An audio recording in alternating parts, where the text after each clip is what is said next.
बिस्मिल्लाहिर्रहमानिर्रहीम। उम्मीद है आप सब लोग खैरियत से होंगे, अच्छे होंगे, आपका रमज़ान अच्छा गुज़र रहा होगा। अभी हम चैप्टर 8 केमिकल इक्विलिब्रियम पढ़ेंगे। थोड़ा लेंथी चैप्टर है, इसमें वैरायटी ऑफ कॉन्सेप्ट्स भी ज़्यादा है। Page 1 chemical equilibrium. Chemical equilibrium का कॉन्सेप्ट एक रिवर्सिबल रिएक्शन में अप्लाई होता है और केमिकल इक्विलिब्रियम की बहुत सारी टाइप्स हैं। तो हम एक नज़र देख लेते हैं कि केमिकल इक्विलिब्रियम कैसे होते हैं। एक स्टैटिक इक्विलिब्रियम होता है, एक डायनामिक इक्विलिब्रियम होता है। स्टैटिक इक्विलिब्रियम होता है जिसमें सिस्टम जो है वो रेस्ट पे होता है, प्रोसेस स्टॉप कर जाता है, रिएक्शन को फर्दर प्रोग्रेस नहीं कर रहा होता है, इरिवर्सिबल होता है। इसमें रेट ऑफ फॉरवर्ड और rate of reverse reaction zero होते हैं, तो इसे हम स्टैटिक इक्विलिब्रियम बोलते हैं। डायनामिक इक्विलिब्रियम जो वो रिवर्सिबल है, इसमें रिएक्शन जो है वो जारी होता है, रिएक्टेंट प्रोडक्ट और प्रोडक्ट रिएक्टेंट्स में चेंज हो रहे होते हैं। इसमें रेट ऑफ फॉरवर्ड और रेट ऑफ रिवर्स रिएक्शन आपस में इक्वल होते हैं। ये क्लोज सिस्टम में मेंटेन होता है हमेशा, और जो स्टैटिक है वो तो क्लोज या ओपन दोनों सिस्टम में हो सकता है। फिर chemical dynamic equilibrium, dynamic motion को कहते हैं, इसमें रिएक्टेंट प्रोडक्ट दोनों मोशन में होते हैं। फिर डायनामिक इक्विलिब्रियम फर्दर जो है वो फिजिकल इक्विलिब्रियम भी होता है और केमिकल इक्विलिब्रियम भी होता है। फिजिकल इक्विलिब्रियम ये होता है कि सेम स्पीशीज़ के दौरान, यानी उसमें कंपोजिशन सेम रहती है चेंज के दौरान। जैसे वेपर प्रेशर है तो वाटर जो है उसका फार्मूला H2O है, और जब वाटर के वेपर्स बनते हैं तो उनका फार्मूला भी H2O है। और सॉल्युबिलिटी है, कंपोजिशन चेंज नहीं होती है, तो सॉल्युबिलिटी मोस्टली फिजिकल प्रोसेस है। केमिकल इक्विलिब्रियम में जो इक्विलिब्रियम डिफरेंट स्पीशीज़ के दौरान होता है जिसमें कंपोजिशन चेंज हो जाती है। अब वो फिर आगे फर्दर दो तरह का, होमोजीनियस है और हेट्रोजीनियस है। तो होमोजीनियस जो होता है उसमें वन फेज़ होता है, यानी रिएक्टेंट प्रोडक्ट सब या तो गैस फेज़ में है या सब लिक्विड और सॉलिड में, सिंगल फेज़ होता है। तो जैसे PCl5 जो है PCl3 और Cl2 में जब डिकम्पोज करता है तो ये सेम फेज़ है सबकी। हेट्रोजीनियस में, हेट्रोजीनियस केमिकल इक्विलिब्रियम जो है ये मोर देन वन फेज़ होते हैं। कार्बन डाइऑक्साइड और हाइड्रोजन गैसेस हैं, कंबाइन कर रहे हैं, कार्बन मोनोऑक्साइड गैस और वाटर लिक्विड बन रहा है, तो इसमें मोर देन वन फेजेस मौजूद हैं। इससे हेट्रोजीनियस इक्विलिब्रियम कहेंगे। जब इक्विलिब्रियम कहीं डेवलप होता है तो इक्विलिब्रियम जो है किसी रिएक्शन में, किसी प्रोसेस में इक्विलिब्रियम हो तो उस वक्त उसकी कंसंट्रेशन, प्रेशर, कलर, डेंसिटी ये चेंज नहीं होते और उसकी फ्री एनर्जी ज़ीरो होती है, यानी वो भी ना ज़्यादा होती है ना कम होती है। इक्विलिब्रियम की एक कंडीशन ये है, इक्विलिब्रियम किसी रिएक्शन में जो इक्विलिब्रियम प्रोसेस होता है, तो एक इक्विलिब्रियम प्रोसेस होता है वो किसी भी कंसंट्रेशन पे अचीव हो सकता है, यानी इससे फ़र्क नहीं पड़ता कि रिएक्टेंट ज़्यादा है या कम है। वो रिएक्टेंट वाली साइड से भी इक्विलिब्रियम अचीव हो सकता है, प्रोडक्ट वाली साइड से भी अचीव हो सकता है। यानी हम प्रोडक्ट रख देंगे तो वो कुछ रिएक्टेंट में आ जाएंगे और कुछ प्रोडक्ट बच जाएंगे, कुछ रिएक्टेंट बन जाएंगे। रिएक्टेंट लेंगे कंटेनर में तो रिएक्टेंट कुछ प्रोडक्ट में जाएंगे और कुछ रिएक्टेंट बाकी बच जाएंगे। तो इसे किसी भी कंसंट्रेशन और किसी भी डायरेक्शन से अचीव किया जा सकता है। Conditions of equilibrium, close vessel में इक्विलिब्रियम होता है, एक रिवर्सिबल रिएक्शन जो होता है उसी में इक्विलिब्रियम का कॉन्सेप्ट आता है। इसमें रेट ऑफ फॉरवर्ड और rate of reverse reaction equal होते हैं हमेशा, फ्री एनर्जी ज़ीरो होती है। माइक्रोस्कोपिक लेवल पे होता है ये जो चेंजेस आ रही होती हैं। सेकंड जो इसमें पेज 1 का सेकंड पार्ट है उसमें मुख्तलिफ ग्राफ दिखाए गए हैं, और अगर इस तरह के वो ग्राफ हमें दें और पूछें कि इसमें से इक्विलिब्रियम से रिलेटेड हमें इंफॉर्मेशन क्या पता चल रही है।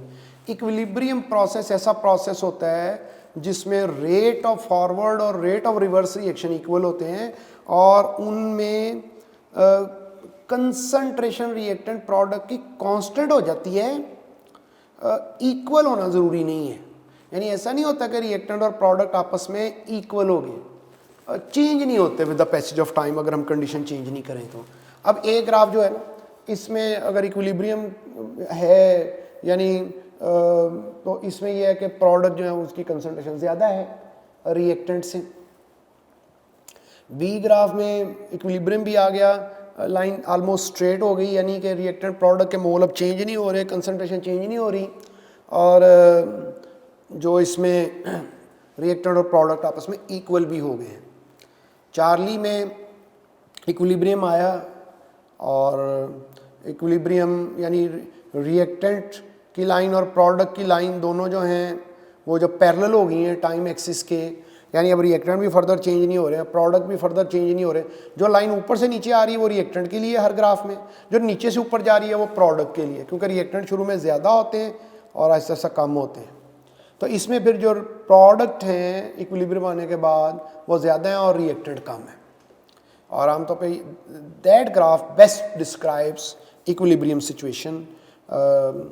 लास्ट जो है वो इक्विलिब्रियम है ही नहीं, क्योंकि उसमें जो रिएक्टेंट की लाइन है वो तो टाइम एक्सिस को टच कर गई, यानी रिएक्टेंट ज़ीरो हो गए। तो इक्विलिब्रियम में रिएक्टेंट ज़ीरो नहीं होते, कुछ रिएक्टेंट ज़रूर बाकी बच जाते हैं। और फिर इक्विलिब्रियम में देखें law of mass section apply करते हैं, एक रिवर्सिबल रिएक्शन है, उसका इक्विलिब्रियम एक्सप्रेशन लिखें, केसी की सूरत में लिखें तो प्रोडक्ट की कंसंट्रेशन ऊपर लिखते हैं, रिएक्टेंट की नीचे लिखते हैं, और जो इक्वेशन में किसी का कोफिशिएंट होता है बैलेंस्ड इक्वेशन में वो उसका एक्सपोनेंट बन जाता है। और अगर गैसियस रिएक्शन है तो फिर इक्विलिब्रियम कांस्टेंट जो है वो इन टर्म्स ऑफ पार्शियल प्रेशर लिखते हैं, और उसमें बजाय रिएक्टेंट के मोल लेने के हम ये करते हैं, रिएक्टेंट के मोल लेने की बजाय हम ये करते हैं उसमें के उनके पार्शियल प्रेशर नोट कर लेते हैं रिएक्टेंट और प्रोडक्ट के, क्योंकि जो पार्शियल प्रेशर होता है वो नंबर ऑफ मोल्स के डायरेक्टली प्रोपोर्शनल होता है। तो पार्शियल प्रेशर चूँकि नंबर ऑफ मोल्स के डायरेक्टली प्रोपोर्शनल होता है, तो फिर हम प्रोडक्ट और रिएक्टेंट के पार्शियल प्रेशर जो है वो लिख लेते हैं, न्यूमिनेटर में प्रोडक्ट और रिएक्टेंट में डिनोमिनेटर। तो इसको हम केपी बोलते हैं, और ये कहलाता है equilibrium constant expression in terms of partial pressure. Page 2, इस पे हम जो इक्विलिब्रियम कांस्टेंट है in terms of partial pressure, और ये जो इक्विलिब्रियम कांस्टेंट है in terms of molar concentration, how they are related with each other, ये पढ़ने लगे हैं। इसमें ऐसे है कि मतलब एक रिएक्शन है गैसियस रिएक्शन है, यानी जिसमें रिएक्टेंट भी गैसेज हैं, प्रोडक्ट भी गैसेज हैं, और अगर रिएक्टेंट और प्रोडक्ट दोनों गैसेज हैं तो हम तब उसका इक्विलिब्रियम कांस्टेंट जो है वो केसी की शक्ल में भी लिख सकते हैं, और उसका इक्विलिब्रियम कांस्टेंट केपी की शक्ल में भी लिख सकते हैं। और अगर हम केपी और केसी दोनों सूरत में इक्विलिब्रियम कांस्टेंट लिख सकते हैं तो वो आपस में रिलेटेड कैसे होंगे, केपी की शक्ल में केपी की फॉर्म में लिखेंगे, और अगर केसी की फॉर्म में लिखेंगे तो कब उसकी वैल्यू, कब केपी ज़्यादा होगा या केसी ज़्यादा होगा, तो ये हम पढ़ने लगे। तो इसमें 3 ऑप्शन है। इक्वेशन जो इसको रिलेट करती है वो ये है कि Kp is equals to Kc R T raise to power delta n. Delta n होता है number of moles of product minus number of mole of reactants. अगर तो रिएक्टेंट और प्रोडक्ट के मोल इक्वल हैं तो डेल्टा एन 0 हो जाता है और केपी केसी के इक्वल हो जाता है। अगर प्रोडक्ट के मोल ज़्यादा हैं, नंबर टोटल मोल्स प्रोडक्ट के रिएक्टेंट के टोटल मोल से, इसे कहते हैं कि डेल्टा एन ग्रेटर देन 0। इसको ऐसे भी बोलते हैं कि डेल्टा एन पॉजिटिव है, तो तब के पी के सी से ज़्यादा होगा, यानी एन पी ज़्यादा है तो के पी भी ज़्यादा है। इस तरह से एन पी कम है तो के पी भी कम होगा। ये 3 ऑप्शन है। फिर हमें यूनिट्स जो हैं के पी और के सी के मालूम होने चाहिए, कैसे करते हैं। तो अगर तो के सी की सूरत में यूनिट मालूम करने हैं तो शॉर्टकट ये है कि concentration raise to power delta n, कोई भी इक्वेशन हो आप कंसनट्रेशन लिखें, कंसनट्रेशन मीन है मोल पर डी एम क्यूब लिखें, और ऊपर डेल्टा एन यानी प्रोडक्ट के टोटल मोल माइनस रिएक्टेंट के टोटल मोल का डिफरेंस ऊपर लिख दें। इसे सॉल्व कर लें तो ये उस रिएक्शन के इक्विलिब्रियम कांस्टेंट के यूनिट होंगे। इस तरह से अगर केपी की शक्ल में आपने करना है तो प्रेशर लिखें और pressure raise to power delta n. Pressure atmosphere में लिख रहे हैं तो एटमॉस्फेयर ले लें, प्रेशर टॉर में लिख रहे हैं तो टॉर में ले लें, और उसके ऊपर जो डेल्टा एन है number of difference in number of moles of product और रिएक्टेंट है वो लिख के तो केपी फाइंड कर लें। रेडी रेफरेंस के लिए अगर याद भी करने हैं तो प्रैक्टिस है। अगर डेल्टा एन 0 है तो केपी और केसी के कोई यूनिट ही नहीं होंगे, और यानी प्रोडक्ट और रिएक्टेंट के नंबर ऑफ मोल इक्वल है तो कोई यूनिट नहीं होंगे। अगर ये +1 +2 या -1 -2 आ जाए आंसर डेल्टा एन का, तो फिर यूनिट्स कैसे चेंज हो जाएंगे ये हमने बता दिया। जैसे देखो लास्ट है -2 है डेल्टा एन, तो एटमॉस्फेयर रेस्ट पर -2 हो जाएगा। कंसनट्रेशन के ऊपर -2 लेंगे तो ये मोल -2 इंटू DM +6 हो जाएगा। अब इसको कैसे कोई क्वेश्चन कर लेते हैं, मतलब कॉन्टैक्ट प्रोसेस की इक्वेशन है कि सल्फर डाइऑक्साइड ऑक्सीजन से रिएक्ट करके सल्फर ट्राइऑक्साइड फॉर्म कर रही है, तब इसमें केपी और केसी कैसे रिलेटेड होंगे, क्योंकि ये गैसियस रिएक्शन है। तो इसमें Kp और Kc का रिलेशनशिप लिखा पहले, और उसके बाद डेल्टा N लिख दिया। डेल्टा N प्रोडक्ट के टोटल 2 मोल हैं, रिएक्टेंट के टोटल 3 मोल हैं, 2 - 3 - 1 आ गया। तो Kp = Kc RT⁻1, रीअरेंज करेंगे तो Kc = Kp RT⁻1 हो जाएगा और ऑप्शन बी बनेगी। इसी तरह से एक बात हमने सीखनी है, सेकंड क्वेश्चन कह लें, हिंट कह लें, right equilibrium expression for a given reaction. एक रिएक्शन है, अब देखें आयरन +2 है, एक्वस सोल्यूशन है, प्लस सिल्वर +1 है, एक्वस है और रिवर्सिबल है, और आयरन +3 फेरस फेरिक में चेंज हो गया, प्लस सिल्वर सॉलिड बन गया। जब इसका इक्विलिब्रियम एक्सप्रेशन लिखेंगे तो चूंकि प्रोडक्ट आमतौर पे न्यूमिनेटर में लिखते हैं और रिएक्टेंट डिनोमिनेटर में लिखते हैं, तो ये जो सिल्वर है ये नहीं लिखेंगे। कभी इक्विलिब्रियम कांस्टेंट एक्सप्रेशन जब लिखते हैं तो प्योर सॉलिड, प्योर लिक्विड और जो एक्सेस सॉल्वेंट है, 3 चीज़ें, प्योर सॉलिड, प्योर लिक्विड और एक्सेस सॉल्वेंट, इनको हम इक्विलिब्रियम एक्सप्रेशन में रिप्रेजेंट नहीं करते हैं क्योंकि ये Kc की वैल्यू को इफेक्ट नहीं करते हैं। पेज 3 पर मुख्तलिफ रिएक्शन की एग्जांपल्स लेके तो Kp और Kc जो हैं इनको आपस में प्रैक्टिस की है थोड़ी। हम करेंगे कि Kp और Kc कब इक्वल होते हैं और कब Kp और Kc जो है वो ज़्यादा होते हैं। तो आप देखिए स्टेरिफिकेशन का रिएक्शन है पहला, इसमें डेल्टा N 0 है, लिहाजा Kp और Kc इक्वल हो जाएंगे। और सेकंड और थर्ड रिएक्शन में HF की डिकम्पोजिशन और HI की फॉर्मेशन, इसमें भी डेल्टा N 0 है, लिहाजा Kp और Kc इक्वल हो जाएंगे। जो नेक्स्ट रिएक्शन है N2O4 डाई नाइट्रोजन टेट्राऑक्साइड की डिकम्पोजिशन, तो इसमें डेल्टा N +1 है, तो प्रोडक्ट के मोल ज़्यादा है तो Kp ज़्यादा हो जाएगा। जहाँ जहाँ भी देखें प्रोडक्ट के मोल ज़्यादा है तो Kp ज़्यादा हो जाएगा, जहाँ जहाँ रिएक्टेंट के मोल ज़्यादा तो Kp कम हो जाएगा। इस से जो हमने कंक्लूड करनी बात कि कोई भी इक्वेशन गिवन है, अगर कि प्रोडक्ट और रिएक्टेंट के मोल सेम है तो Kp और Kc आपस में सेम हो जाएंगे, और अगर प्रोडक्ट के टोटल मोल रिएक्टेंट के टोटल मोल से ज़्यादा है तो Kp की वैल्यू भी Kc से ज़्यादा हो जाएगी, और अगर रिएक्टेंट के टोटल मोल ज़्यादा हैं, प्रोडक्ट के मोल कम है तो Kp भी कम। प्रोडक्ट P यानी P ज़्यादा तो Kp भी ज़्यादा, product P total mole P के कम तो Kp भी कम। इसमें हम ऐसे याद रखेंगे। एक क्वेश्चन देख लो कि भाई स्टेरिफिकेशन रिएक्शन है, T0 का मतलब इनिशियल कंसंट्रेशन है। क्या अगर कोई हम क्वेश्चन इस तरह से है कि एसिटिक एसिड के 3 मोल और अल्कोहल के 6 मोल लेके रिएक्शन करते हैं और इक्विलिब्रियम के वक्त जो है वो एस्टर के 1.5 मोल प्रेजेंट होते हैं, तो कहते हैं किसी की वैल्यू बता दें। अभी देखो चूँकि 1.5 मोल एस्टर के, जितने मोल एस्टर के बनेंगे CH3COOC2H5 इथाइल एसीटेट, उतने मोल वाटर के बनेंगे, क्योंकि इक्वेशन से हमने अंदाज़ा लगाया है कि सबकी मोल रेशो सेम है। जितने मोल इक्विलिब्रियम पे एस्टर के होंगे उतने मोल वाटर के होंगे, एक बात। दूसरी बात ये कि जितने मोल रिएक्टेंट के कम होंगे उतने ही प्रोडक्ट के मोल बनेंगे ना। तो फिर जो इनिशियल मोल हैं इनके रिएक्टेंट के, इनमें से 1.5 मोल दोनों में से कम कर दिए, तो इसका मतलब इक्विलिब्रियम के वक्त इनमें 1.5 मोल लेस करके, तो 3 में से 1.5 तो 1.5 रह गए, 6 में से भी 1.5 माइनस कर दिए, तो ये इक्विलिब्रियम कंसंट्रेशन आ गई हमारे पास इनकी रिएक्टेंट और प्रोडक्ट की। बाकी इक्विलिब्रियम एक्सप्रेशन लिखा, इसे सॉल्व कर लिया तो आंसर 1/3 आ गया। क्वेश्चन 4 देखो, PCl5 है, PCl3 और Cl2 में चेंज हो रहा है। अगर वो हमें ये कहें कि 5 मोल PCl5 के थे जिससे रिएक्शन शुरू किया था, और इक्विलिब्रियम के वक्त ये पता चला कि PCl3 के 2 मोल बन गए, तो बताएं Kc की वैल्यू। अब 5 मोल थे PCl5 के, इसमें से 2 मोल चले गए PCl प्रोडक्ट में, तो प्रोडक्ट में चले गए 2 मोल, तो 2 मोल लेस हो गए, तो बाकी PCl5 के मोल कितने रह गए? 3 मोल, क्योंकि इक्वेशन कह रही है ना कि PCl5 का 1 मोल अगर प्रोडक्ट में चेंज होगा तो 1 मोल PCl3 बनेगा, 1 मोल Cl2 बनेगा।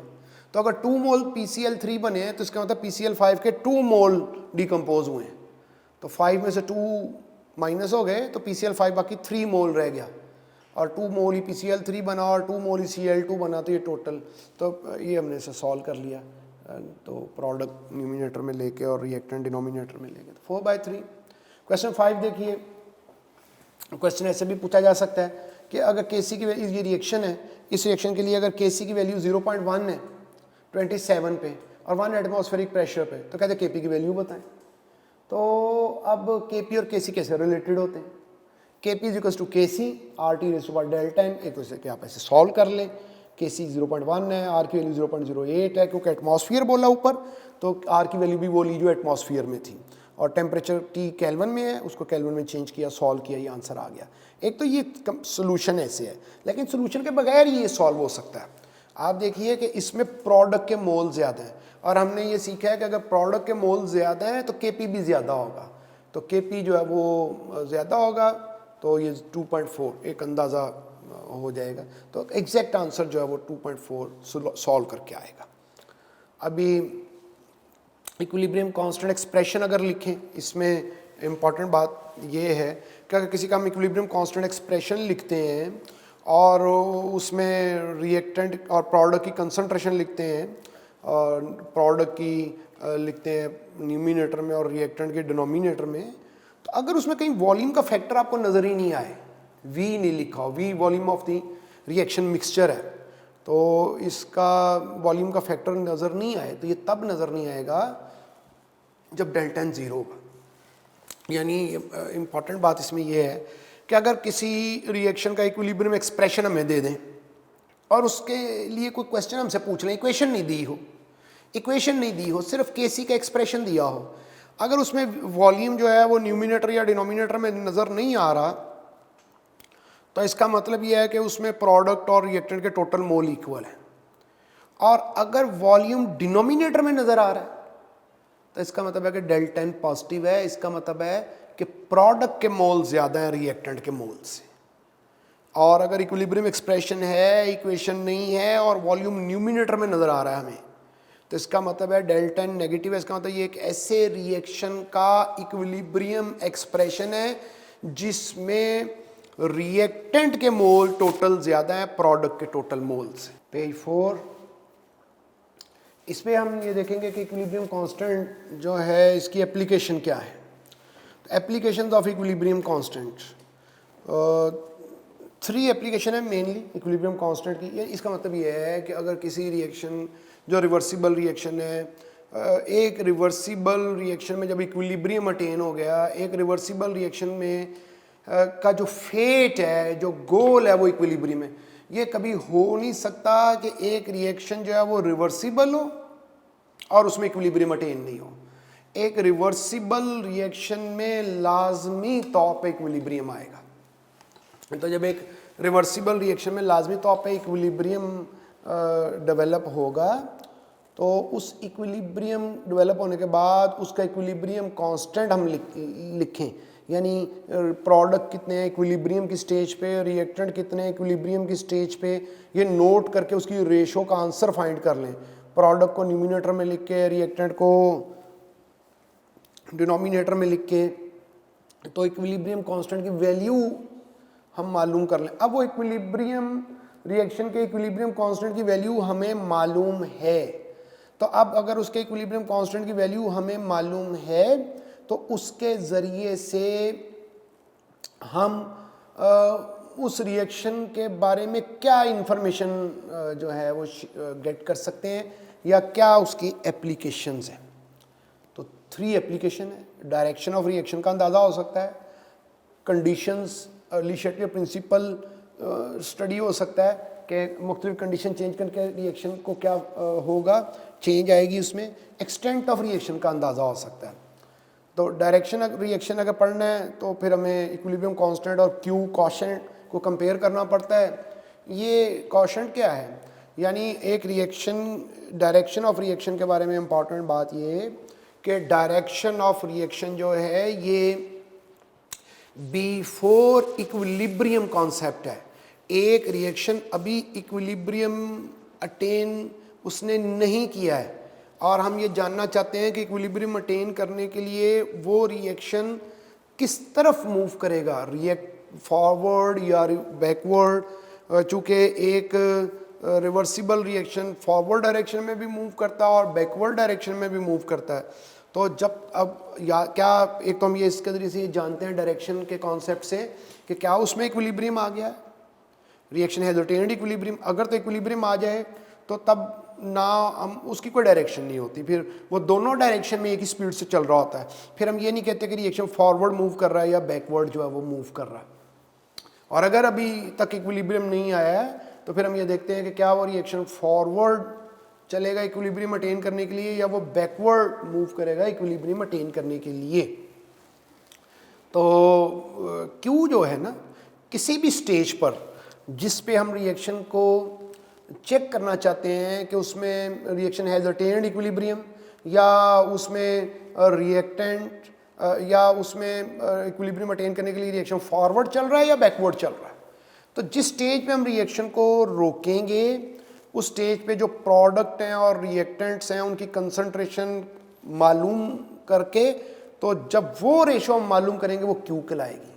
केसी क्या है, ये भी प्रोडक्ट और रिएक्टेंट की रेशो है, लेकिन ये प्रोडक्ट और रिएक्टेंट की रेशो है at equilibrium stage. Equilibrium stage पे जो रिएक्टेंट और प्रोडक्ट की जो कंसंट्रेशन है ये वो केसी है। 3 इसमें ऑप्शन होती हैं। अगर तो केसी ज़्यादा है, क्यू कम है, क्यू कम है तो फिर इसका मतलब ये है, क्यू कम कैसे होगा, क्यू होता है पी ओवर आर, क्यू कम है इसका मतलब पी कम है, यानी न्यूमिनेटर कम है, और न्यूमिनेटर में क्या है प्रोडक्ट, प्रोडक्ट कम है इसका मतलब अभी इक्विलिब्रियम भी नहीं आया और प्रोडक्ट भी कम है। किससे कम है, जितने प्रोडक्ट इक्विलिब्रियम के वक्त होने चाहिए थे, लिहाजा उतने होने के लिए प्रोडक्ट को रिएक्शन फॉरवर्ड चलेगा। इसी तरह से अगर Q ज़्यादा है तो इसका मतलब Q की वैल्यू ज़्यादा तब होगी जब, चूँकि Q P ओवर R है तो Q ज़्यादा होगा जब न्यूमिनेटर ज़्यादा होगा, यानी प्रोडक्ट ज़्यादा होंगे, जितने होने चाहिए थे इक्विलिब्रियम वक्त उससे ज़्यादा है, तो ये रिवर्स हो जाएगा, और अगर इक्वल है तो इक्विलिब्रियम हो जाएगा। इसकी एक प्रैक्टिस ये है कि अगर प्रोडक्ट रिएक्टेंट वो हमें दे दे, एक रिएक्शन है, रिएक्टेंट से प्रोडक्ट बन गए हैं, रिवर्सिबल है, और केसी की वैल्यू 1 है। अब वो 3 एक्सपेरिमेंट में सपोज करो, वो कहते हैं रिएक्टेंट 3 है मोल और प्रोडक्ट 1 मोल है, बताएं। तो अब आंसर इसका प्रोडक्ट और रिएक्टेंट रेशो 0.33 आई। इसका मतलब जो Q की वैल्यू है वो कम है 1 से, 1 से कम है तो फॉरवर्ड चलेगा। अगर ये दोनों 2 मोल है, 1 है तो इक्विलिब्रियम है। इस तरह से अगर एक्सपेरिमेंट 3 है उसको देखें, वो हमें मोल दे दें, रिएक्टेंट प्रोडक्ट के रेशो फाइंड करें, वो 3 आ गई, प्रोडक्ट ओवर रिएक्टेंट की रेशो वो केसी की वैल्यू से ग्रेटर है, तो इसका मतलब रिएक्शन रिवर्स मूव करेगा। ये इस तरह से डायरेक्शन का अंदाज़ा करते हैं। एक क्वेश्चन देख लें कि भाई ए है, रिएक्टेंट है, वो प्रोडक्ट में चेंज हो गए हैं, वो कहते हैं 20 मोल है जो कि शुरू में थे रिएक्टेंट के, जब इक्विलिब्रियम आया तो बी प्रोडक्ट यानी उसके 16 मोल मौजूद है, केसी की वैल्यू 4 है। आप बताएं, प्रेडिक्ट करें डायरेक्शन ऑफ रिएक्शन। तो देखो 20 में से 16 मोल तो प्रोडक्ट में चले गए, तो रिएक्टेंट के मोल रह गए 4 मोल, और रेशो मालूम कर लो। तो प्रोडक्ट के इक्विलिब्रियम का 16 मोल है, रिएक्टेंट के 4 मोल बच गए हुए इक्विलिब्रियम स्टेज पे। तो जब इक्विलिब्रियम स्टेज पे 4 मोल तो रेशो तो 4 है, तो ये इक्विलिब्रियम है, reaction is in equilibrium. Question 7 देखो, वो स्टेरिफिकेशन रिएक्शन है, इक्वेशन ये काफ़ी फेमस, अक्सर इसी से एमसीक्यूज आते हैं। तो इसमें हमें वो इक्विलिब्रियम कंसंट्रेशन बता रहे हैं, इक्विलिब्रियम कंसंट्रेशन का इक्विलिब्रियम स्टेज आ गई है और रिएक्टेंट के इतने मोल और प्रोडक्ट के इतने मोल हैं, ये इक्विलिब्रियम स्टेज पे रिएक्टेंट और प्रोडक्ट के नंबर ऑफ मोल्स हैं। कहते हैं केसी की वैल्यू अगर 4 है तो प्रेडिक्ट करो रिएक्शन की जो है वो डायरेक्शन। तो हम रेशो मालूम करते हैं रिएक्टेंट प्रोडक्ट की, प्रोडक्ट ऊपर लेकर रिएक्टेंट नीचे लेके आंसर 4.2 आता है। ये आंसर जो है वो ज़्यादा है केसी की वैल्यू से, और अगर आंसर क्यू का ज़्यादा हो, क्वेश्चन का ज़्यादा हो, तो रिएक्शन जो है वो रिवर्स डायरेक्शन में मूव करता है। पेज नंबर 5 लेक्चर 10 का इक्विलिब्रियम कांस्टेंट की अनदर एप्लीकेशन जो है वो एक्सटेंट ऑफ रिएक्शन से रिलेटेड है।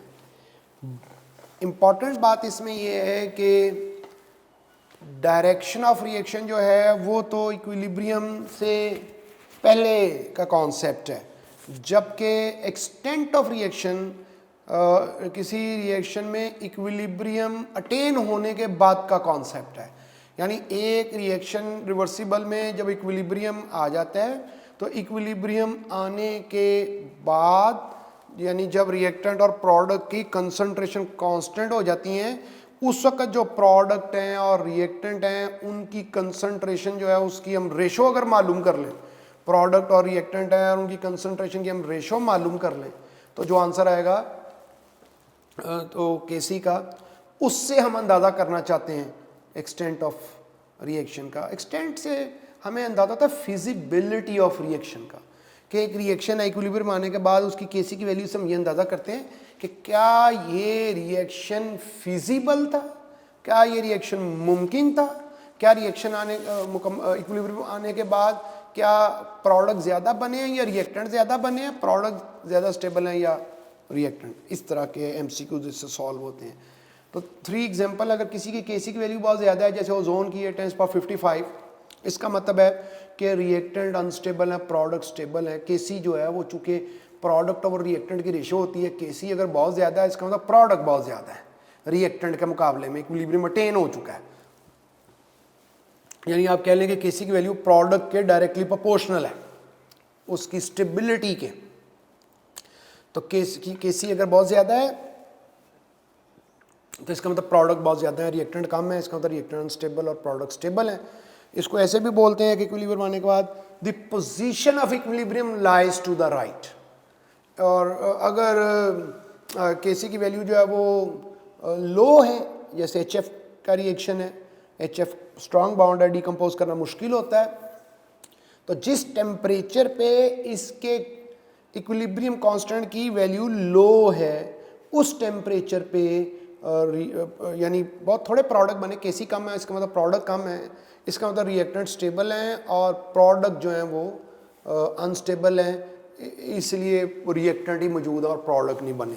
और चूँकि रिएक्टेंट ज़्यादा हैं तो हम कहेंगे कि इसको ऐसे भी बोलते हैं कि equilibrium lies to the left. और अगर रिएक्टेंट प्रोडक्ट दोनों, अगर केसी की वैल्यू ना बहुत ज़्यादा है ना बहुत कम है, तो इसका मतलब है कि दोनों की स्टेबिलिटी कंपेरेबल है, दोनों करीब करीब दोनों स्टेबल हैं एक जैसे, और रिएक्टेंट प्रोडक्ट और इसमें रिएक्शन जो है वो इक्विलिब्रियम में है। तो केसी की वैल्यू यील्ड के डायरेक्टली प्रोपोर्शनल है, यानी केसी ज़्यादा ना मतलब प्रोडक्ट ज़्यादा, और केसी की वैल्यू उसकी स्टेबिलिटी के, केसी की वैल्यू प्रोडक्ट की स्टेबिलिटी के डायरेक्टली प्रोपोर्शनल और रिएक्टेंट की स्टेबिलिटी के इन्वर्सली प्रोपोर्शनल। तो मतलब जिस टेम्परेचर पे केसी की वैल्यू बहुत ज़्यादा है वहाँ पे प्रोडक्ट बहुत ज़्यादा स्टेबल है और रिएक्टेंट अनस्टेबल है। ली शैटलियर प्रिंसिपल देखिए, ली शैटलियर प्रिंसिपल हमें ये, उसमें हम ये पढ़ते हैं कि अगर कोई रिएक्शन है इक्विलिब्रियम में है और हम उसका इक्विलिब्रियम जो है वो डिस्टर्ब कर देते हैं तो वो रिएक्शन जो दोबारा जो है इक्विलिब्रियम अटेन करता है। एक रिवर्सिबल रिएक्शन ने लाजमी तौर पे ज़रूर इक्विलिब्रियम में ही जाना है, यही उसकी मंजिल है। तो जब वो दोबारा इक्विलिब्रियम अटेन करता है तो कंडीशन के फॉरवर्ड जाके रिवर्स जाके कैसे अटेन करता है और केसी की वैल्यू को क्या होता है। तो पहले तो एक कंपैरिजन है यहाँ पर, क्यू जो क्वेश्चन हमने पढ़ा था इसे बोलते हैं position of equilibrium. Position of equilibrium का मतलब ये होता है कि इक्विलिब्रियम के वक्त हम ये कंपेयर करें कि प्रोडक्ट और रिएक्टेंट में क्या कंपैरिजन है, प्रोडक्ट ज़्यादा है या रिएक्टेंट ज़्यादा है। यानी न्यूमिनेटर में प्रोडक्ट लिखें और डिनोमिनेटर में रिएक्टेंट लिखें, तो ये जो रेशो है ना, इस रेशो को इक्विलिब्रियम पोजीशन बोलेंगे, क्यू बोलेंगे, और इस रेशो का जो आंसर है वो केसी कहलाएगा, इक्विलिब्रियम कांस्टेंट। तो न्यूमिनेटर डिनोमिनेटर तो चेंज हो सकते हैं, रिएक्टेंट ज़्यादा होंगे तो प्रोडक्ट भी ज़्यादा होंगे, रिएक्टेंट कम होंगे तो प्रोडक्ट भी कम होंगे, लेकिन जो उस रेशो का आंसर है वो कभी चेंज नहीं हो सकता। मतलब 8/4 का आंसर है 2, 4/2 का आंसर भी 2 है, 2/1 का आंसर भी 2 है। तो न्यूमिनेटर डिनोमिनेटर तो चेंज हो सकते हैं, लेकिन जो उस रेशो का आंसर है वो चेंज नहीं होगा। तो यहाँ यही बताया, कंसंट्रेशन चेंज करने, इक्विलिब्रियम कांस्टेंट की वैल्यू सिर्फ टेम्परेचर से चेंज होती है और किसी से चेंज नहीं होती। और कंसंट्रेशन, प्रेशर, टेम्परेचर से जो है वो इक्विलिब्रियम पोजीशन भी चेंज होती है, इक्विलिब्रियम यानी डिस्टर्ब होता है, रिएक्शन दोबारा इक्विलिब्रियम में आता है, लेकिन इक्विलिब्रियम कांस्टेंट की वैल्यू सेम रहती है सिवाय टेम्परेचर के। वहाँ टेम्परेचर में केसी की वैल्यू भी नहीं आ जाती है। कैटलिस्ट से ना इक्विलिब्रियम पोजीशन चेंज होती है, यानी इक्विलिब्रियम डिस्टर्ब भी नहीं होता और इक्विलिब्रियम कांस्टेंट की वैल्यू भी चेंज नहीं होती। कंसंट्रेशन है, अगर एक रिवर्सिबल रिएक्शन है उसमें फॉरवर्ड रिएक्शन कब मूव करता है, या तो रिएक्टेंट ज़्यादा कर दें या प्रोडक्ट कम कर दें। इसी तरह से रिवर्स कब मूव करेगा, जब रिएक्टेंट कम कर देंगे, डाउनवर्ड एरो का मतलब है डिक्रीज कर दें कंसंट्रेशन, सी आर का मतलब कंसंट्रेशन ऑफ रिएक्टेंट और सी पी का मतलब कंसंट्रेशन ऑफ प्रोडक्ट। इसको ऐसे ही याद रख लें कि जिस चीज़ को इक्विलिब्रियम आने के बाद हम ज़्यादा करेंगे रिएक्शन उसको कम करने की तरफ चलेगा, जिसको हम कम करेंगे रिएक्शन उसे ज़्यादा करेगा। देखो जैसे अगर हम रिएक्टेंट की कंसंट्रेशन ज़्यादा कर देते हैं तो इक्विलिब्रियम डिस्टर्ब हो गया, इक्विलिब्रियम आ गया, हमने रिएक्टेंट और डाल दिए, रिएक्टेंट की कंसंट्रेशन ज़्यादा कर दी, अब रिएक्शन ये कोशिश करेगा कि जो चीज़ हमने ज़्यादा की है उसको वो कम कर दे। तो रिएक्टेंट कम कैसे होते हैं? फॉरवर्ड मूव करके। तो जो हम अगर किसी चीज़ को ज़्यादा करेंगे इक्विलिब्रियम पे तो रिएक्शन उसे कम करेगा, अगर हम कम करेंगे तो रिएक्शन उसे ज़्यादा करेगा। फिर बुक की एग्जांपल है BiCl3 और वाटर, तो इससे BiOCl और HCl बनता है। BiOCl प्रेसिपिटेट है और ये वाटर में ये ज़्यादा सॉल्युबल नहीं है और इससे सोल्यूशन मिल्की हो जाता है, टर्बिड हो जाता है, इसे आर्टिफिशियल मिल्क भी बोलते हैं। तो अगर और जो रिएक्टेंट है वो कलरलेस सोल्यूशन है, तो अगर कलरलेस से वाइट प्रेसिपिटेट की तरफ जा रहे हैं, सोल्यूशन टर्बिड हो रहा है, मिल्की हो रहा है, तो इसका मतलब फॉरवर्ड जा रहे हैं, और अगर वाइट प्रेसिपिटेट से कलरलेस हो रहा है तो इसका मतलब रिएक्शन रिवर्स हो रहा है। तो अगर हम BiCl3 ज़्यादा करेंगे तो फॉरवर्ड चल पड़ेगा, HCl बाहर से चंद ड्रॉप डाल देंगे तो रिवर्स हो जाएगा। तो कंसंट्रेशन से कैसे चेंज आती है, तो Kc जो है ना इक्विलिब्रियम कांस्टेंट, ये चेंज होता है सिर्फ चेंज इन टेम्परेचर से, लेकिन change in volume, change in pressure, change in concentration, catalyst, इससे Kc की वैल्यू चेंज नहीं होती। जो इक्विलिब्रियम पोजीशन है वो चेंज होती है इन सबसे। अच्छा, इसके बाद प्रेशर या वॉल्यूम एक ही बात है, या प्रेशर बोल दें या वॉल्यूम, क्योंकि प्रेशर चेंज करने से वॉल्यूम भी चेंज होगा। अगर तो रिएक्शन है जिसमें रिएक्टेंट और प्रोडक्ट लिक्विड्स हैं या सिर्फ सॉलिड्स हैं, या लिक्विड और सॉलिड है, या गैसियस रिएक्शन है जिसमें नंबर ऑफ मोल रिएक्टेंट के टोटल और प्रोडक्ट के टोटल सेम है, तो उसमें तो प्रेशर का, वॉल्यूम का कोई इफेक्ट नहीं होगा। प्रेशर चेंज करने से, वॉल्यूम चेंज करने से इक्विलिब्रियम डिस्टर्ब भी नहीं होगा, इक्विलिब्रियम डिस्टर्ब नहीं होगा, इक्विलिब्रियम पोजीशन भी डिस्टर्ब नहीं होगी, इक्विलिब्रियम कांस्टेंट तो कभी भी टेम्परेचर के अलावा किसी और से चेंज ही नहीं होता, यानी कुछ भी चेंज नहीं होगा, कोई इफेक्ट नहीं है प्रेशर और वॉल्यूम का चेंज करने का इक्विलिब्रियम पे। अगर वो रिएक्शन लिक्विड्स, सॉलिड्स और गैसियस रिएक्शन है जिसमें नंबर ऑफ मोल जो है चेंज नहीं हो रहे रिएक्टेंट से प्रोडक्ट में जाने में, रिएक्टेंट के टोटल मोल और प्रोडक्ट के टोटल मोल जो है वो आपस में इक्वल हैं। तो और हाँ, अब एक ऑप्शन जो है कि अगर गैसियस रिएक्शन है जिसमें नंबर ऑफ मोल जो है वो ज़ीरो नहीं है, change in number of mole zero नहीं है, इसका मतलब रिएक्टेंट के टोटल मोल और प्रोडक्ट के टोटल मोल इक्वल नहीं है। अब उसमें अगर प्रेशर ज़्यादा करेंगे, अपवर्ड एरो का ये मीनिंग है, तो आप याद ये रखें कि रिएक्शन उधर मूव करेगा जिधर नंबर ऑफ मोल्स लेस हो रहे हैं। लास्ट टू लाइंस में प्रेशर अगर इंक्रीज, अपवर्ड एरो, प्रेशर अगर इंक्रीज कर रहे हैं तो रिएक्शन कम मोल्स की तरफ चलेगा, रिएक्टेंट में कम मोल है तो उधर चल पड़ेगा, प्रोडक्ट में कम मोल है तो उधर चल पड़ेगा। और अगर प्रेशर कम करेंगे, डाउनवर्ड एरो, तो रिएक्शन चलेगा जिधर मोल ज़्यादा है, यानी प्रेशर ज़्यादा तो कम मोल्स की तरफ, प्रेशर कम तो ज़्यादा मोल्स की तरफ। पेज नंबर 6 रिएक्शन है HI की डिकम्पोजिशन का, H2I2 में चेंज हो रहा है डिकम्पोज होके, या PCl5 का या अमोनिया का।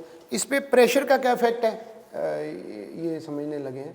और फर्स्ट रिएक्शन जो HI वाला है, डिकम्पोजिशन ऑफ HI, उसमें रिएक्टेंट और प्रोडक्ट के टोटल मोल सेम है, ज़्यादा रिएक्टेंट से प्रोडक्ट में जाके नंबर ऑफ मोल चेंज नहीं हो रहे तो प्रेशर का इफेक्ट भी कोई नहीं होगा, रिएक्शन ना फॉरवर्ड जाएगा ना बैकवर्ड जाएगा, इक्विलिब्रियम डिस्टर्ब भी नहीं होगा।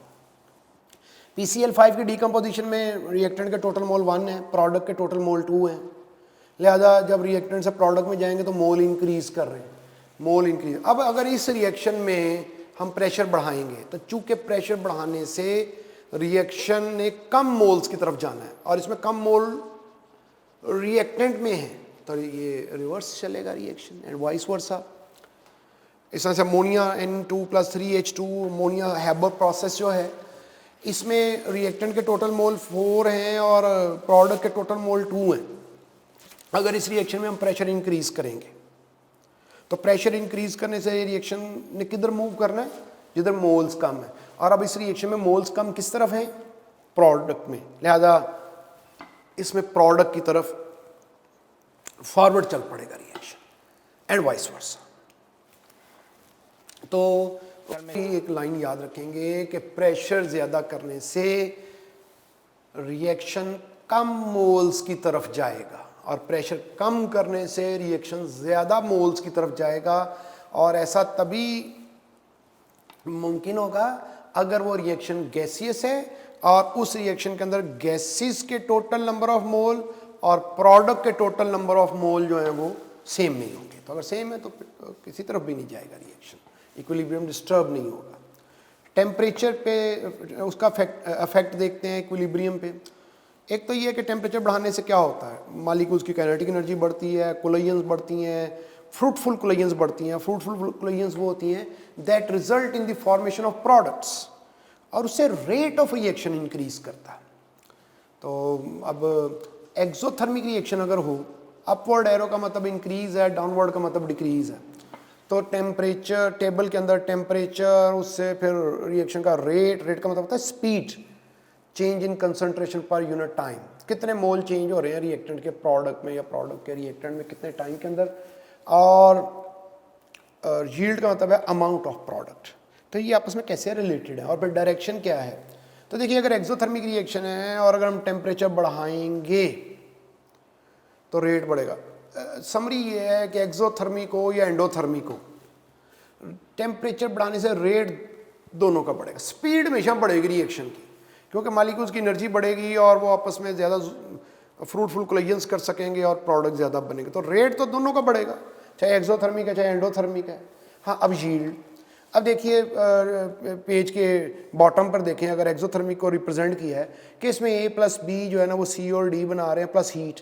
एक्सोथर्मिक रिएक्शन में हीट एक प्रोडक्ट है, हीट प्रोड्यूस होती, heat is one of the product. तो अगर एक्सोथर्मिक रिएक्शन है उसमें हीट ज़्यादा करेंगे, टेम्परेचर ज़्यादा करेंगे, हीट ज़्यादा हो जाएगी, हीट ज़्यादा होगी इसका मतलब है प्रोडक्ट ज़्यादा हो गया, तो रिएक्शन बैकवर्ड मूव करेगा, रिएक्शन रिवर्स मूव करेगा, और जब रिएक्शन रिवर्स मूव करेगा तो मतलब रिएक्शन रिवर्स मूव करेगा तो प्रोडक्ट कम हो जाएंगे, प्रोडक्ट कम हो जाएंगे तो इसलिए यील्ड कम हो जाएगी। और एंडोथर्मिक की रिप्रेजेंटेशन देखें कि A+B+ हीट इनटू प्रोडक्ट, कि इसमें हीट जो है वो एक रिएक्टेंट है, हीट एक रिएक्टेंट है, इसमें अगर टेम्परेचर बढ़ाएंगे तो हीट बढ़ेगी, और अगर हीट बढ़ेगी तो एक रिएक्टेंट बढ़ेगा और रिएक्शन फॉरवर्ड चलेगा।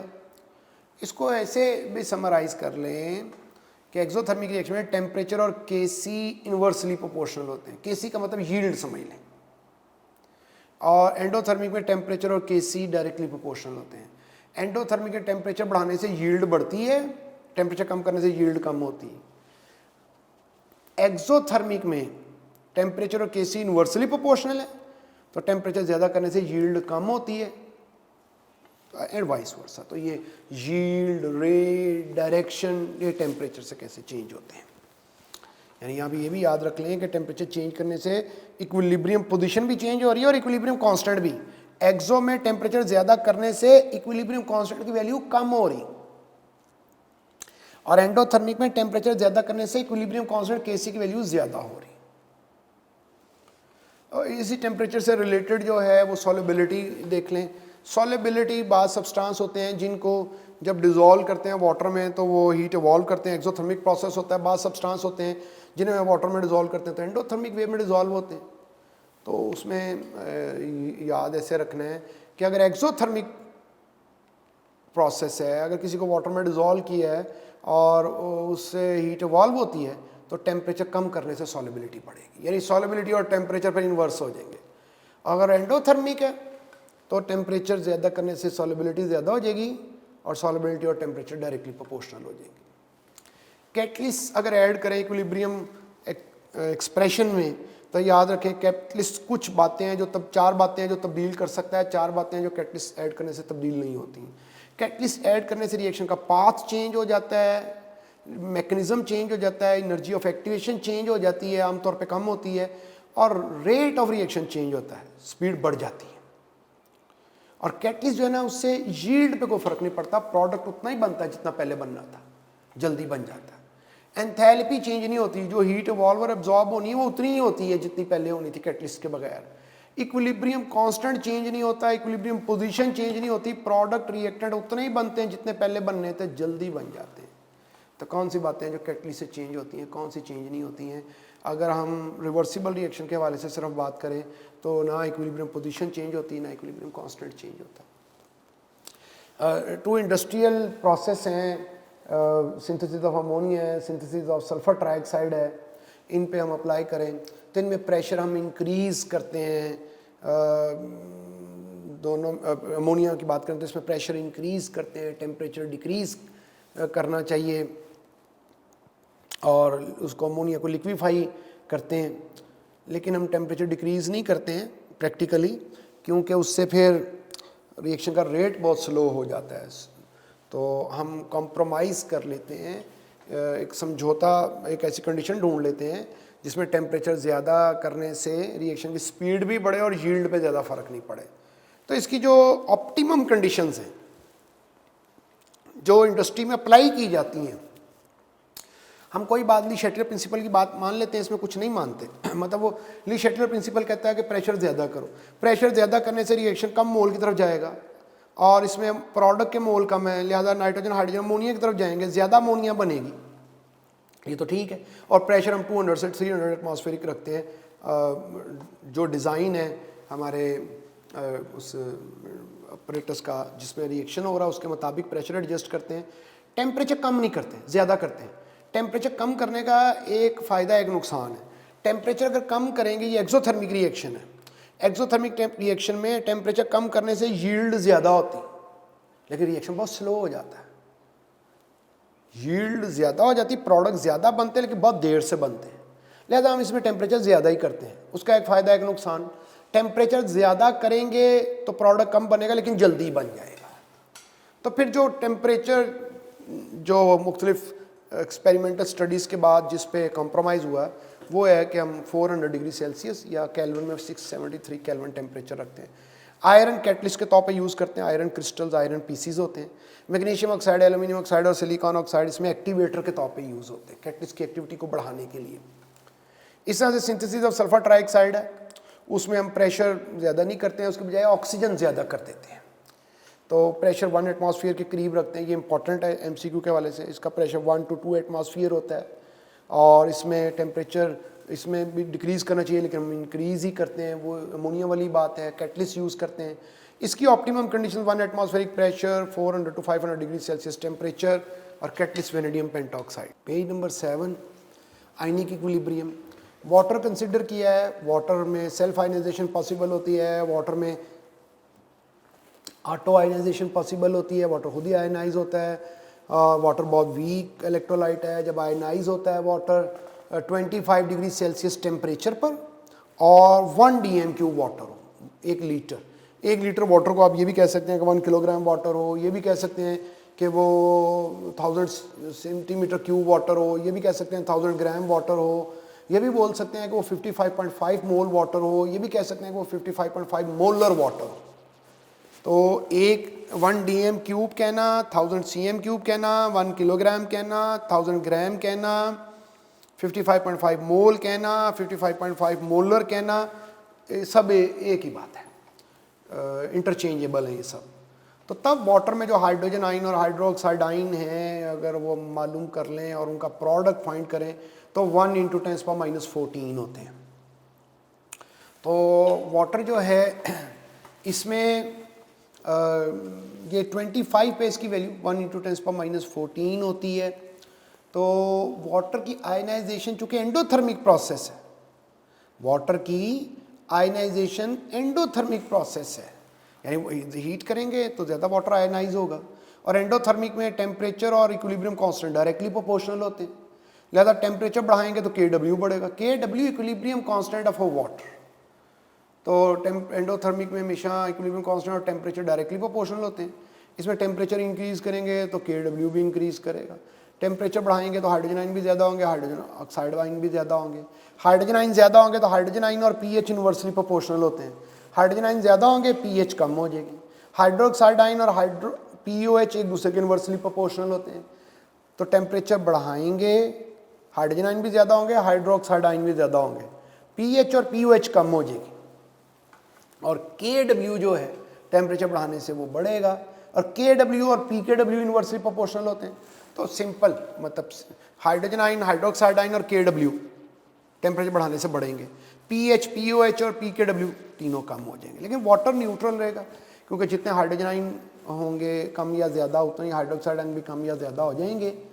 तो कोई क्वेश्चन कैसे इसका पूछा जा सकता है, जैसे देखो टेम्परेचर अगर 0 डिग्री सेल्सियस हो तो उस पर KW की वैल्यू ये है, 25 पे ये है, 100 पे ये 7.5 × 10⁻14 है।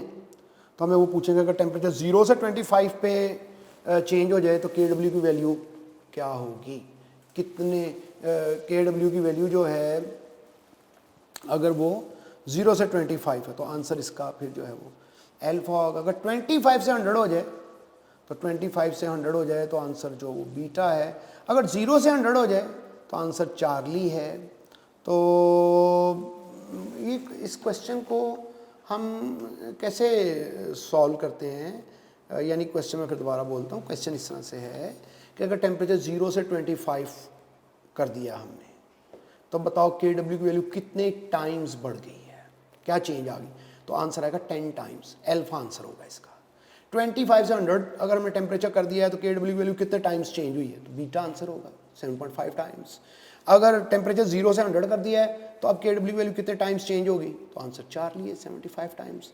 ये कैसे करते हैं, अगले पे सेकंड पोर्शन पे देखो फिर दोबारा कि अगर 0 डिग्री पे KW की वैल्यू 0.1 × 10⁻14 है, 40 डिग्री पे KW की वैल्यू ये है 3 × 10⁻14। If temperature changes from 0 to 40 तो KW कितना चेंज हुआ। ऐसे करते हैं कि 40 पे जो KW की वैल्यू है उसे डिवाइड कर देते हैं जो 0 पे वैल्यू है, जो आंसर आएगा उतने टाइम्स चेंज होता है, ऐसे फाइंड करते हैं। अब PKW जो है वो होता है PH, जैसे KW होता है हाइड्रोजन और हाइड्रोक्साइड आयन का प्रोडक्ट, तो PKW होता है PH और POH का सम, और ये 14 होता है। अगर टेम्परेचर 25, अगर टेम्परेचर 40 है तो PH और POH का सम 13 होता है। अगर टेम्परेचर 100 है तो PH और POH का सम 12 होता है, और PKW जो होता है वो 25 पे 14 होता है। और इसको हम ऐसे भी कह सकते हैं, यानी अभी ऊपर एक दफ़ा फिर सुन लो कि अगर टेम्परेचर बढ़ रहा है तो pH भी कम होगी, POH भी कम होगी, PH और POH का सम भी कम होगा और PKW भी कम होगी।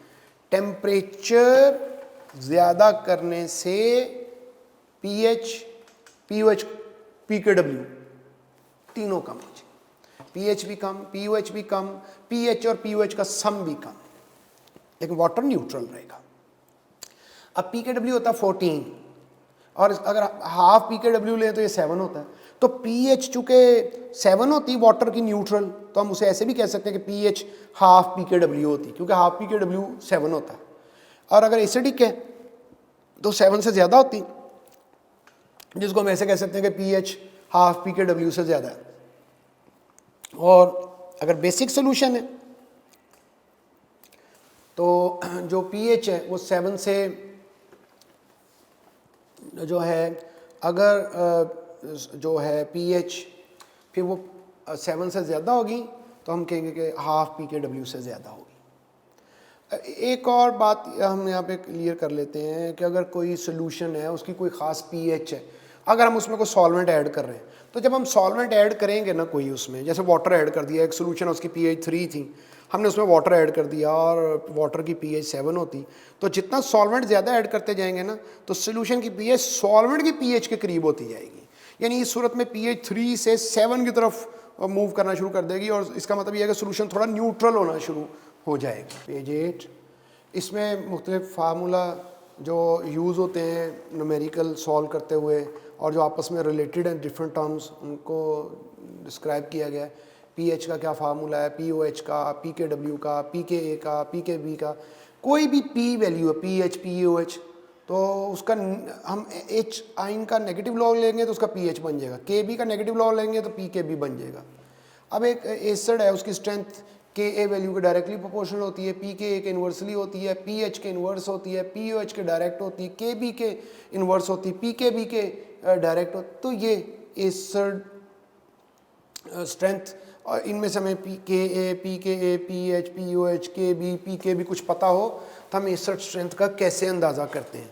इसी तरह से अगर किसी बेस की स्ट्रेंथ का अंदाज़ा करना है तो वो कैसे इन सबसे रिलेटेड है, वो उसका इन्वर्स हो जाएगा सबका।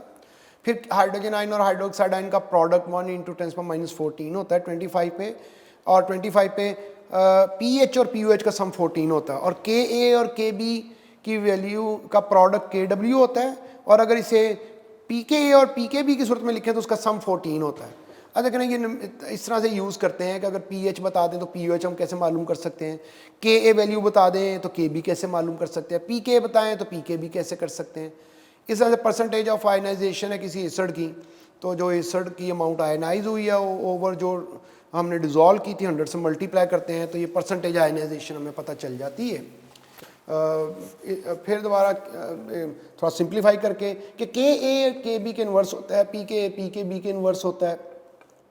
कुछ लॉग की वैल्यूज़ हैं ताकि कैलकुलेटर अगर यूज़ ना करना पड़े। log 1 0 होता है, log -log 10 क्या होता है, -1 -log, तो ये डिफरेंट वैल्यूज़ हैं लॉग की जो कि आमतौर पे हमें पीएच पीओएच करते हुए यूज़ करनी पड़ती हैं। इन वैल्यूज़ को याद रखना है।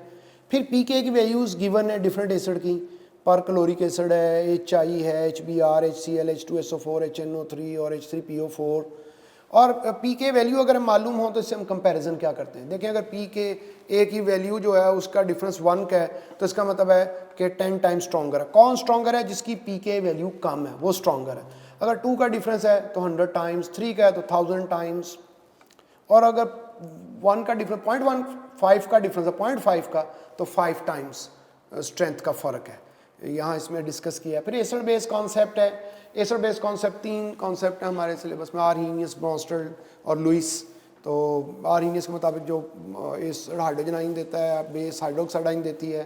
ब्रॉन्स्टेड के मुताबिक जो प्रोटॉन डोनेट करे और एक्सेप्ट करे, और लुइस के मुताबिक जो इलेक्ट्रॉन एक्सेप्ट करे और डोनेट करे वो एसिड और बेस है। Page number 9 Lowry Bronsted concept को यूज़ करते हुए conjugate acid conjugate base concept use कर समझते हैं। अगर किसी स्पीशी में हाइड्रोजन आयन ऐड कर दें तो वो कॉन्जुगेट एसिड बन जाती है, रिजल्टिंग स्पीशी कहलाती है। और अगर किसी में से H+ कर दें तो वो कॉन्जुगेट बेस कहलाएगी। वाटर में से H+ कर देंगे तो OH नेगेटिव रह जाएगा। जब किसी में से H+ करेंगे तो पीछे नेगेटिव चार्ज आएगा, क्योंकि H+ निकल रहा है, तो जितने H+ निकलेंगे उतना नेगेटिव चार्ज आता जाएगा, जितने H+ ऐड करेंगे उतना पॉजिटिव चार्ज आता जाएगा। इस तरह से अमोनिया है, उसमें अगर H+ ऐड कर देंगे तो H+ NH4+ हो गया, ये कॉन्जुगेट एसिड है। H+ कर देंगे तो ये कॉन्जुगेट बेस कहलाएगा। तो इसकी कि भाई बताएं कौन एम्फोटेरिक है, अब क्वेश्चन हो गया। एम्फोटेरिक वो होता है जो एसिडिक भी हो बेसिक भी हो, जिसमें H+ ऐड भी किया जा सकता है और H+ रिमूव भी किया जा सकता है। चार्ली में H+ ऐड तो किया जा सकता है, रिमूव नहीं किया जा सकता, इसलिए वो एम्फोटेरिक है। फिर कुछ पीएच कैसे फाइंड करते हैं, इसकी प्रैक्टिस है कि 0.1 मोलर है NaOH और 1% आयनाइज हुआ, तो 0.1 का 1% फाइंड कर लिया 1/100 से मल्टीप्लाई करके। हाइड्रोजन जो हाइड्रोक्साइड आइन है वो हो गए HCl है, हाइड्रोजन आइन हो गए 10⁻³ तो pH 3 आ गई हमारे पास। 0.1 मोलर NaOH है, कहते 10% आयनाइज हुआ है तो NaOH है हाइड्रोक्साइड आइन। 0.1 का 10% फाइंड कर लिया पहले, और उससे जो हमें पता चलेगा वो POH पता चलेगा, क्योंकि NaOH से तो हाइड्रोजन आइन नहीं मिलते, हाइड्रोक्साइड आइन मिलेंगे। हाइड्रोक्साइड आइन मिलेंगे तो वो 10⁻² है, POH 2 होगी, pH 12 हो जाएगी। फिर एक रिलेशनशिप है कि अगर एसिड स्ट्रॉन्ग होगा तो कॉन्जुगेट बेस वीक होगी, और बेस अगर स्ट्रॉन्ग है तो कॉन्जुगेट एसिड वीक होगा। तो कौन क्वेश्चन है, strong conjugate base is chloride और CH3O negative, OH negative, CH3CO negative. Chloride HCl से आया है, फिर मेथनॉल है, वाटर है, एसिड है। स्ट्रेंथ ऑफ एसिड है, HCl सबसे स्ट्रॉन्ग है, और इनऑर्गेनिक एसिड स्ट्रॉन्ग होते हैं ऑर्गेनिक से, फिर ऑर्गेनिक कार्बोक्सिलिक एसिड फिनोल से, फिनोल के बाद वाटर, फिर एल्कोहल। और अगर इन सब में से H+ रिमूव कर दें तो कॉन्जुगेट बेस बन जाएगी, और उसका ऑर्डर इसके रिवर्स हो जाएगा, उसका ऑर्डर इसका रिवर्स हो जाएगा। जो एसिड स्ट्रॉन्ग है उसकी कॉन्जुगेट बेस वीक हो जाएगी। कॉमन आइन इफेक्ट में देख लें, जब हम किसी सॉल्ट में कोई एसिड ऐड करते हैं आमतौर पे या कोई बेस, तो जो दो स्पीशीज़ ऐड करते हैं, जैसे सोडियम क्लोराइड में HCl ऐड कर दिया, HCl में H2S ऐड कर दिया, तो दोनों में से जो वीक इलेक्ट्रोलाइट है वो रिवर्स हो जाएगा। और आमतौर पे जो सॉल्ट और अगर एसिड हो तो जो सॉल्ट होता है वो वीक इलेक्ट्रोलाइट होता है एसिड के मुकाबले में, उसका रिएक्शन जो वो रिवर्स हो जाएगा। पेज नंबर 10,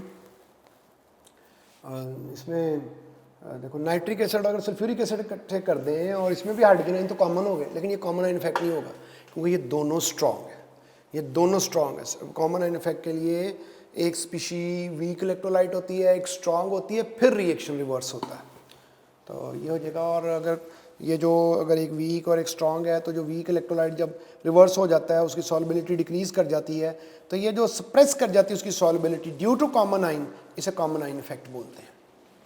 बफर सोल्यूशन है, बफर सोल्यूशन बोलते हैं solution which resist change in pH.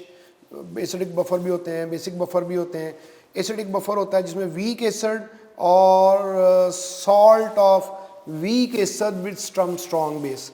देखें एसिड को बेस से मिलाएंगे तो सॉल्ट बनेगा, वीक एसिड को किसी स्ट्रॉन्ग बेस से मिला के सॉल्ट बनाना है, इसे बोलते हैं सॉल्ट विद स्ट्रॉन्ग बेस। और इस तरह से अगर बेसिक बफर बनाना है तो एक वीक बेस चाहिए और उस वीक बेस को किसी स्ट्रॉन्ग एसिड से रिएक्ट करके सॉल्ट बनाना है। तो ये जो दो कॉम्बिनेशन होंगे वीक बेस और उस वीक बेस के साथ सॉल्ट, जो सॉल्ट उस वीक बेस को किसी स्ट्रॉन्ग एसिड से मिला के बना होगा, तो ये बेसिक बफर होगा। एसिडिक बफर वो होता है जिसकी pH 7 से लेस होती है हमेशा, और बेसिक बफर वो होता है जिसकी pH 7 से ज़्यादा होती। कुछ एग्जांपल्स हैं एसिडिक बफर की, इन सब में वीक एसिड और उनके सॉल्ट लिए हैं, और बेसिक बफर की एग्जांपल्स हैं कुछ वीक बेस और उनके सॉल्ट लिए हैं। अगर क्वेश्चन देखो कि which of the following is weak acid pair, कि इनमें से कौन है यानी कि एसिड और सॉल्ट पेयर है, तो इसमें जो HNO2 है वो वीक एसिड है, और ये समझाया है कि HNO3 तो स्ट्रॉन्ग एसिड होता है, अगर ऑक्सीजन कम हो जाए तो वीक एसिड होता है। इस तरह से सल्फ्यूरिक एसिड स्ट्रॉन्ग एसिड है, लेकिन H2SO3 वीक एसिड है। फिर क्वेश्चन है कि which of the following give buffer solution, कौन है इनमें से जो बफर सोल्यूशन फॉर्म करेगा। तो बफर सोल्यूशन ए में देखो एसिड बेस मिलेंगे तो सॉल्ट में सारा चेंज हो जाएगा, एसिड तो बचेगा ही नहीं। और बीटा में ये होगा कि एसिड सारा कंज्यूम हो जाएगा वहाँ पे, क्योंकि एसिड के मोल कम है, तो चार्ली है उसमें एसिड ज़्यादा होना चाहिए। कुछ एसिड के मोल जो है 5 मोल बेस से रिएक्ट करके सॉल्ट बनाएंगे और एसिड बाकी होगा, और फिर एसिड भी होगा और सॉल्ट भी होगा, बफर बनेगा हमारे पास। ब्लड की pH क्या होती है 7.35 से 7.4 होती। अगर pH ज़्यादा हो जाए ब्लड की तो बेसिक हो जाती, और ये एल्कलोसिस कहलाता है, और अनकॉन्शियसनेस हो जाती है इससे।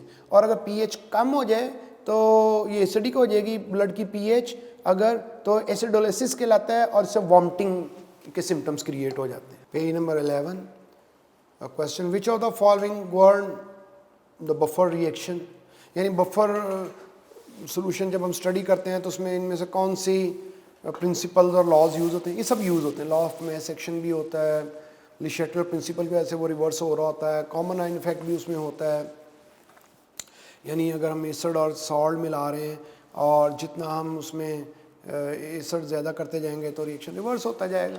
ये सब इसमें यूज़ होते हैं। हेंडरसन इक्वेशन है pH = pKa + log of salt over acid, और अगर pH है तो इस तरह से करते हैं। क्वेश्चन ऐसे देखो समझाने के लिए कि pH of a buffer is directly proportional to all except, तो pH जो है ना वो एसिड के इन्वर्सली प्रोपोर्शनल है, एसिड की कंसंट्रेशन के, बाकी सबके डायरेक्टली प्रोपोर्शनल है। बेस्ट बफर कैसे प्रिपेयर होता है, अगर सॉल्ट और एसिड या सॉल्ट और बेस की कंसंट्रेशन सेम हो तो pH pKa के इक्वल होती है, pOH pKb के इक्वल होती, और ये बेस्ट बफर होता है। यानी जिस pH का बफर हमने बनाना है उस pKa की वैल्यू वाला एसिड ढूंढ लें और फिर सॉल्ट और एसिड की कंसंट्रेशन इक्वल कर दें तो उस pH का बफर बन जाएगा। इसमें एक इम्पॉर्टेंट बात यह है कि अगर सॉल्ट और एसिड इक्वल हैं तो pH और pK इक्वल होती, या सॉल्ट और बेस इक्वल है तो pOH और pKb इक्वल होती।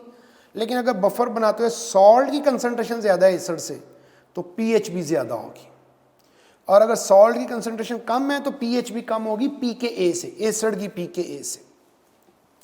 यहाँ एक टर्म यूज़ होती है बफर लिमिट। तो बफर लिमिट कैसे फाइंड करते हैं, जो किसी अगर एसिडिक बफर है उसमें pK वैल्यू है उसमें 1 ऐड कर दें 1 माइनस कर दें, इसे बीटा से रिप्रेजेंट करते हैं, तो ये बफर लिमिट पता चल जाती है। मतलब एसिटिक एसिड की pKa 4.74 है तो इसकी बफर लिमिट जो है ना वो 1 ऐड करें 1 सब्ट्रैक्ट करें तो 3.74 ऑफ से 5.74 तक है। Solubility product constant, solubility product constant जो है ये टर्म यूज होती है स्पेरिंगली सॉल्युबल सॉल्ट्स की, जो लेस सॉल्युबल सॉल्ट्स होते हैं। एग्जांपल है उसकी AgCl, AgBr, AgI, सिल्वर के सॉल्ट्स हैं, barium sulphate, lead sulphate, lead iodide, lead mercury, nickel के सॉल्ट्स हैं। तो आमतौर पे सोल्यूशन के लिए वाटर यूज़ करते हैं। वाटर इसलिए यूज़ करते हैं कि वाटर में डाइलेक्ट्रिक कांस्टेंट जो है वो 80 होता है, इसका डाइपोल मूवमेंट 1.85 होता है, इसी वजह से इसको आमतौर पे सोल्यूशन के लिए यूज़ करते हैं। ये अबंडेंट ज़्यादा है और इसलिए इसे यूनिवर्सल सॉल्वेंट भी कहते हैं। अगर किसी की सॉल्युबिलिटी प्रोडक्ट कांस्टेंट की वैल्यू हमें पता हो और उसको उसके हम आयनिक प्रोडक्ट की वैल्यू से कंपेयर करें, ये क्या होता है? सॉल्युबिलिटी प्रोडक्ट कांस्टेंट होता है कि किसी सॉल्ट के अंदर जो पॉजिटिव आयन और जो नेगेटिव आयन है उनकी मोलर कंसंट्रेशन का प्रोडक्ट एट इक्विलिब्रियम। इक्विलिब्रियम के वक्त सॉल्ट है ना, पॉजिटिव नेगेटिव आयन में चेंज होगा, तो इक्विलिब्रियम के वक्त उसमें जो पॉजिटिव आयन की कंसंट्रेशन है मोलर और नेगेटिव आयन की जो कंसंट्रेशन है मोलर, उसका प्रोडक्ट KSP है। और अगर इक्विलिब्रियम से पहले किसी स्टेज पे उसमें पॉजिटिव और नेगेटिव आयन जो हैं, जैसे कॉन्स्टेंट होता था Q, हम पॉजिटिव और नेगेटिव आयन की कंसंट्रेशन का प्रोडक्ट फाइंड करें, वो KI कहलाता है, IP आयनिक प्रोडक्ट। इसे कंपेयर करें तो 3 ऑप्शन है। अगर ये इक्वल हैं दोनों तो इसका मतलब सेचुरेटेड सोल्यूशन है, अगर KSP ज़्यादा है तो इसका मतलब अनसेचुरेटेड सोल्यूशन है। आयनिक प्रोडक्ट अगर कम है तो इसका मतलब मजीद आइंस बन सकते हैं, तो अनसेचुरेटेड है। अगर आयनिक प्रोडक्ट ज़्यादा है इसका मतलब आइंस उससे ज़्यादा है जितने होने चाहिए, तो ये सुपर सेचुरेटेड सोल्यूशन है। एक क्वेश्चन देखिए, FeCl3 है, ये इस तरह से आयनाइज हुआ है और अगर वो हमें कहते हैं इसकी KSP वैल्यू बताओ इस रिएक्शन की, तो इस तरह क्वेश्चन को करने के लिए हम ये करते हैं कि सॉल्युबिलिटी को S कंसिडर कर लेते हैं। तो समझिए कि FeCl3 की सॉल्युबिलिटी S है, तो इनिशियल कंसंट्रेशन S होगी, S मोल्स है इसकी सॉल्युबिलिटी। तो जब S मोल इसके सॉल्युबिलिटी है, यानी वो मोल हैं जो प्रोडक्ट में चले जाएंगे, इनिशियल मोल नहीं है, सॉल्युबिलिटी है S मोल्स, वो मोल जो कि आयनाइज हो जाने हैं। तो जब इसके S मोल आयनाइज होंगे तो Fe+3 के भी S मोल बनेंगे और क्लोराइड के 3 S मोल बनेंगे। और KSP का फार्मूला ये होता है कि product of oppositely charge ion concentration. तो Fe+3 और Cl नेगेटिव की मोलर कंसंट्रेशन का प्रोडक्ट और जो किसी के कोफिशिएंट है उसका एक्सपोनेंट बन जाता है। आयरन की मोल्स S हैं, क्लोराइड के 3 S हैं, उसका एक्सपोनेंट भी 3 है। सॉल्व करेंगे तो ये 27S4 बन जाएगा। हमने chapter number 8 book 1 chemical equilibrium को पढ़ लिया है। उसको अच्छी तरह से देखिए, अपना ख्याल रखिए। अल्लाह ताला आपके लिए आसानी पैदा करें और आपको दूसरों के लिए आसानी पैदा करने की तौफीक अता फरमाए। शुक्रिया।